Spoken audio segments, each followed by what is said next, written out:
कि सच में स्टेंट किसी की जिंदगी बचा सकता है कंपेयर टू मेडिकल मैनेजमेंट। और आप लोगों को रिजल्ट जान के थोड़ी हैरानी होगी। सालों पहले एक ट्रायल हुआ यूएसए में, जिसमें मोर देन 2200 पेशेंट को एनरोल किया गया, जिसका नाम था करेज ट्रायल। और वो देखने के लिए था कि सच में स्टेंट किसी की जिंदगी बचा सकता है कंपेयर टू मेडिकल मैनेजमेंट। और आप लोगों को रिजल्ट जान के थोड़ी हैरानी होगी कि स्टेबल कोरोनरी आर्टरी डिजीज वाले पेशेंट में स्टेंट किसी की 1 मिनट की भी जिंदगी नहीं बचाता। मैं हूं doctor Swapnil Shah, lifestyle wellness Ahmedabad में वेलनेस फिजिशियन और डायबिटोलॉजिस्ट की प्रैक्टिस कर रहा हूं। जब भी किसी की एंजियोग्राफी होती है और उसके बाद यूजुअली उनके पास 2 ऑप्शन रहते हैं, एंजियोप्लास्टी और बाईपास सर्जरी। एंजियोप्लास्टी मतलब स्टेंट। तो सालों पहले लगभग 2006-2007 में एक यूएसए में ट्रायल हुआ। उन्होंने 2500 जितने patient, to be precise 2287 patient को उन्होंने एनरोल किया। उसमें से 50% लोगों को उन्होंने सिर्फ दवाइयों पे रखा और बाकी के 50% लोगों को उनको जरूरत लगी इस तरह से एंजियोप्लास्टी मतलब के स्टेंट डलवाया। उसका फॉलोअप उन्होंने 1-2 नहीं 5 साल, 7 साल, इवन 15 साल तक फॉलोअप किया।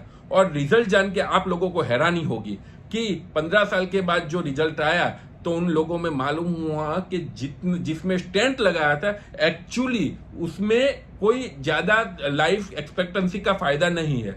और उससे भी ज्यादा हैरानी वाली बात वो थी कि उन पेशेंट में कंपेयर टू जिनमें स्टेंट नहीं लगाया था उनसे ज्यादा मृत्यु दर था। एक करेज ट्रायल करके जिसने मेडिकल साइंस कार्डियोलॉजी में एक भूकंप जैसा ला दिया था, लेकिन अभी भी बहुत से लोग उसको बात करने में कतरा रहे हैं। कोई लोग ऐसा कहते कि नहीं वो तो 2-3 साल चला हुआ था। नहीं, 2-3 साल नहीं, ये ट्रायल का फॉलोअप 15 ईयर्स तक हुआ है और उसके बाद का भी ये रिजल्ट है। पहले 7 साल तक और उसके बाद 15 ईयर तक।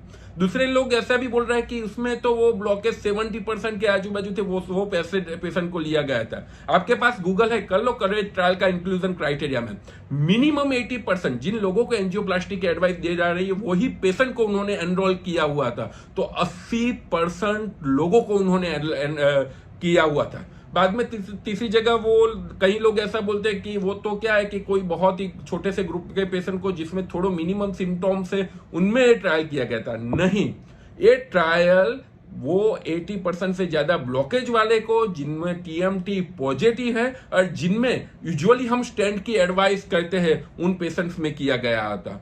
तो इसका मतलब ये निकल के आया कि इमरजेंसी कंडीशन के अलावा स्टेंट का कोई रोल नहीं है।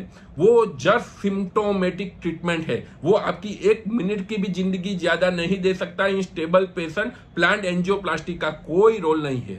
जब मैं बोल रहा हूं तो उसका मतलब वो हुआ कि इमरजेंसी कंडीशन में जब चालू अटैक हो तो पहले 6-8 घंटे में आप एंजियोप्लास्टी कराओ तो वो आपकी लाइफ सेविंग हो सकती है। लेकिन थोड़े दिनों के बाद जो प्लांट एंजियोप्लास्टी है, जब आपको चलते वक्त छाती में दर्द होता है या घबराहट होती है और उसके लिए जो आप स्टेंट डलवाते हो तो उसका सिर्फ सिम्टम्स मतलब कि चेस्ट पेन में फायदा हो वो ही शायद फायदा हो सकता है। उससे ज्यादा 1 दिन की भी जिंदगी ज्यादा नहीं मिलती है।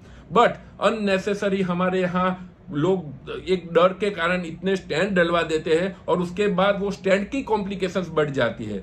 तो सच में जो आपको सच में सिम्टम्स हो, जो मेडिकल मैनेजमेंट से नहीं अच्छा हो रहा हो, ईईसीपी से नहीं अच्छा हो रहा हो, ईएसएमआर से नहीं अच्छा हो रहा, तो ही एंजियोप्लास्टी में जाना चाहिए। नहीं कि जस्ट इससे डर के कि मुझे अटैक नहीं आ जाए इसके लिए आप स्टेंट लगवा दो, तो इससे ज्यादा आपकी इससे ज्यादा कोई मोटी भूल नहीं हो सकती।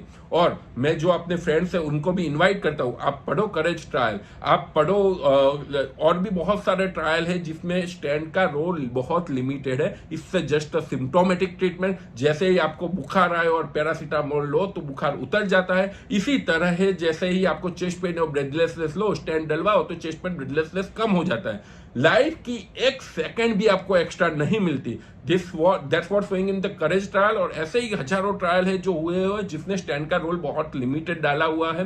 तो अननेसेसरी एंजियोप्लास्टी करके आप अपने पेशेंट को या अपने रिलेटिव्स को एक बहुत बड़े जोखिम में डाल रहे हो। हाँ, जरूरत है वहां करानी पड़े, लेकिन वो जरूरत बहुत लिमिटेड है। इंडिया में 100 पेशेंट हो तो इसमें से 80% लोगों को स्टेबल एंजाइना वाले पेशेंट में वो स्टेंट डाला जाता है, जो सरासर गलत है। यूजुअली ऐसे पेशेंट में मेडिकल मैनेजमेंट या ईसीपी ईएसएमआर करके जो अच्छा हो जाए तो आप स्टेंट से बच सकते हो और उसके होने वाले कॉम्प्लिकेशन से बच सकते हो। आप प्रीफर कर सकते हो करेज ट्रायल, गूगल में डालो और आपको सब कुछ मालूम हो जाएगा। नेक्स्ट टाइम मैं और सब ट्रायल के बारे में भी आपको बताऊंगा। किसी भी चीज की जानकारी के लिए आप हमें लाइफस्टाइल वेलनेस 7383442222 पे कांटेक्ट कर सकते हो। मैं हूं डॉक्टर स्वप्निल साहब। Thank you.